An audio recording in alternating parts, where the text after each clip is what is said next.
Que direi quando eu for ao meu povo?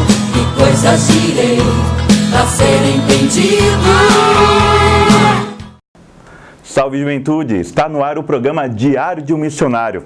No programa número 1, a gente conheceu mais da história do Manuel Paiva, nosso amigo aqui missionário, sabendo um pouquinho da história da vida dele, de como foi esse sim que ele deu, né, para as missões que ele realizou.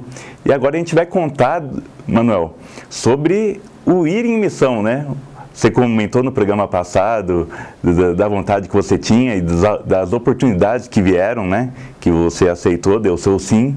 E como é ir em missão? Do tipo, eu quero ser missionário, pintou uma oportunidade de missão, eu aceitei, mas como que é esse processo de ir em missão? Porque você deixa casa, deixa família, deixa toda a sua vida, né? Conta um pouquinho pra gente aí, Manuel. Então, primeiro, valeu, André, né? Tamo aí de novo. Cara, quando eu estava em casa, né, dava aula no estado, né, e no meio do ano, lá para agosto, quase setembro, 2011? 2011, o meu contrato com o estado foi rompido. Eu perdi todas as aulas, entendeu? E eu sempre tive um projeto social, né? Então, estava tomando conta do projeto social que tem uma ONG, né? Tava só com as crianças. E já, pensando em agora, né, como é que eu vou fazer daqui para frente e tal. Daí esse padre, né, nós estudamos juntos filosofia, né, chama Padre Estevão Magro, né, do PIME, do Instituto Missionário da Missão Exterior. Falou, eu estou indo para o Amazonas, né, você quer ir comigo? Fazer uma experiência lá, e daí o que tiver lá para fazer, pastoralmente, você faz, entendeu? Daí eu fiquei pensando, ele como sacerdote, ele vai ter as missas para celebrar, né, casamento, batizado, e eu vou me envolver na pastoral, né? Peguei alguns livros, né? No caso, que eu tinha em casa, livro da Pastoral da Juventude, para trabalhar com um grupo de jovens que eu sempre trabalhei. E daí eu aceitei, entendeu? Aceitei na hora. Só que daí eu pensei comigo, eu não vou ficar pesquisando a cidade, onde que é, cultura, nada. Eu vou para aprender. Então, só que isso foi em setembro, a missão era em novembro, entendeu? Isso mesmo, em novembro. Cara, esse tempo é frio na barriga, ansiedade total, entendeu? Porque ao mesmo tempo que eu fiquei curioso para saber como é que era, entendeu? E o PIME, como é um instituto missionário, né, me acolheu muito bem, né? Acho que fiquei em São Paulo um dia, outro dia em Manaus, até saiu o barco para Barreirinha, né? É uma vida nesses 2 meses que eu fiquei, né, me preparando, você começa a perceber que a gente tem que entregar tudo, né? Se o nosso coração clama a missão, né, e você se sente chamado realmente a pregar o evangelho, e cara, uma das coisas que eu percebi falando em pregar o evangelho é que é o serviço, né? Não adianta você preparar, olha, eu vou lá, vou falar isso, não, é de acordo com a necessidade do local, né? Eu lembro que quando um dos trabalhos que a gente fez lá, fiz o trabalho com Coroinha, então Deus foi colocando também as experiências que eu tive na minha paróquia a serviço lá. E também questão profissional, né? Precisava formatar algum computador, precisava fazer alguma coisa. Tudo isso a gente faz, né, cara? Porque faz parte da missão, não é só... Porque uma coisa que eu percebi em terras missionárias é que o povo é bem evangelizado, sabe? A gente, as paróquias que recebem missionário há muitos anos, a missa muito cheia, só que por outro lado, por algumas questões de saúde, eles não têm uma noção, não têm estrutura, né? Questão de educação, as escolas são precárias. Então a gente entra nesse outro lado da missão, que é muito importante também. Então eu fui de certa forma, com a Bíblia na mão e com o livro da PJ na outra, entendeu? Que foi que eu trabalhei algumas questões com os jovens, né? A gente fez um grande encontro, e no meio da missão, depois, a gente vai falar mais em outro programa, né? Mas também dei uma palestra, um congresso de adolescentes também, a gente vai ver as fotos também, né? Mas a grande questão, cara, é que Deus, ele é presente na nossa vida. E na missão você começa a perceber isso. E, Manuel, como que foi assim, no período que antecedeu a sua viagem, com certeza você fez um estudo de onde você iria, do que você poderia encontrar por lá, tanto de Amazônia quanto de Angola, assim, você estudou antes e quando chegou lá, assim, você viu um cenário igual do que você estudou quando estava em Taubaté? Nossa, eu vou para a Amazônia, eu vou para Angola, vai ser assim assado. Quando chegou lá, era uma situação igual você viu era uma situação totalmente diferente? No geral, assim, das duas missões, o que você viu, assim? Em Amazonas, que é a cidade de Barreirinha, próximo a Parintins, eu optei por não estudar, entendeu? Eu falei, vou de coração aberto, vou estudar, porque você acaba estudando ou perguntando para alguém, você vai ter a concepção da outra pessoa. Você não vai ter... Acaba indo até com preconceito, né?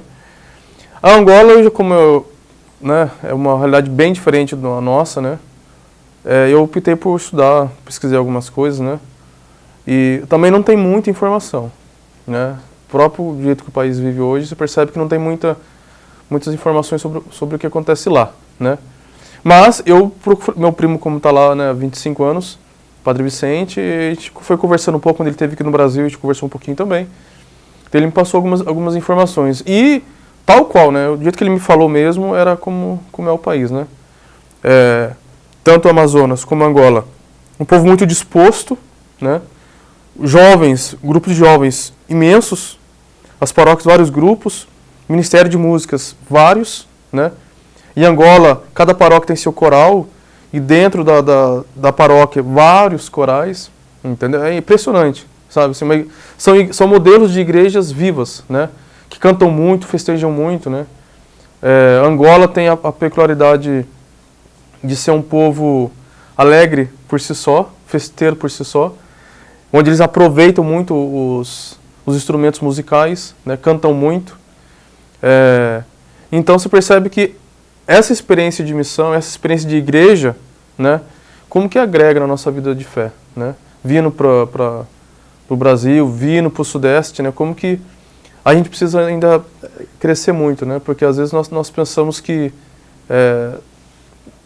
dentro de uma igreja tem que ficar triste, às vezes, né, uns cantos tristes, né, não leva o povo a rezar, em alguns casos, né? E lá eles rezam muito cantando, né? Uma alegria profunda, né? Manuel, continuando esse assunto de ir em missão, você quando chegou na Amazônia e na Angola, por mais assim, por exemplo, a Amazônia é no Brasil, mas é totalmente distante de São Paulo, é outra cultura, são outros costumes, né? E Angola também, por mais que fale a língua portuguesa, é na África, né? Então tem outras costumes. Como foi esse choque cultural que você teve lá? Como foi essa parte da cultura, da comida? Como que foi esses primeiros dias em cada lugar aí? Cara, como você falou, realmente é um choque, né? A questão da alimentação, do clima, né? É importante que... Mas o principal disso ainda, e quando chegar a gente vai falar só do Amazonas, eu vou explicar direitinho do Angola também. O coração tem que estar preparado, né? O coração tem que estar disposto, né? Porque realmente a alimentação é totalmente diferente, né? Manaus é muito quente, né? Muito úmido também, né? Angola também é muito quente, né? Apesar de não ter pego um tempo muito quente, eles chamam de cachito, que é um pouco de frio, mas que para nós é calor, entendeu? O coração tem que estar disposto, sabe? Isso que eu coloquei no meu coração. Lógico que vai dar uma dor de barriga mesmo, né? Você acaba não dormindo muito bem, né? Os momentos da minha vida que eu fui na Amazonas e fui para Angola foram diferentes. E a gente também acaba que vai... Nesse prazo de uma semana você acaba sofrendo mais, né? A questão de estar sozinho, né? Para Angola eu fui sozinho, e para Amazonas eu fui com o padre, mas o padre foi para a missão dele e eu fiquei na paróquia, né? E fiquei sozinho. Então é a disponibilidade, né? Acho que a gente supera a dor de barriga, supera o medo, porque o medo não adianta que você tem medo, né? Até porque em Manaus, em Barreirinha, né? Barco para lá e para cá, né? Só barco, né? As voadeiras que eles chamam, né? De uma comunidade para outra. Mas é disponibilidade, né? Acho que aprendi muito, né? Olhando, observando eles. Não chegar e querer impor o modelo, não, reza assim, fala assim, ou tem que fazer desse jeito, não. Chegar e escutar, observar e estar com o coração de prontidão, né? A gente vai falar no próximo programa sobre detalhes da missão, mas o mais importante que eu percebi é a entrega. Manuel, muitíssimo obrigado, meu amigo. E você, amigo, internauta que está conferindo aí em casa, o próximo programa o Manuel vai falar de sua missão na Amazônia. Nós brasileiros, a gente conhece muito a fauna e a flora da Amazônia, mas a gente não conhece o povo da Amazônia, como que ele vive, quais são as carências deles, né? Tanto carências sociais quanto religiosas, né? Assim dizer, né? E o Manuel vai falar dessa missão na Amazônia no próximo programa. Então fique ligado aí. Muito obrigado pela sua companhia. Salve Maria, louvado seja o nosso Senhor Jesus Cristo.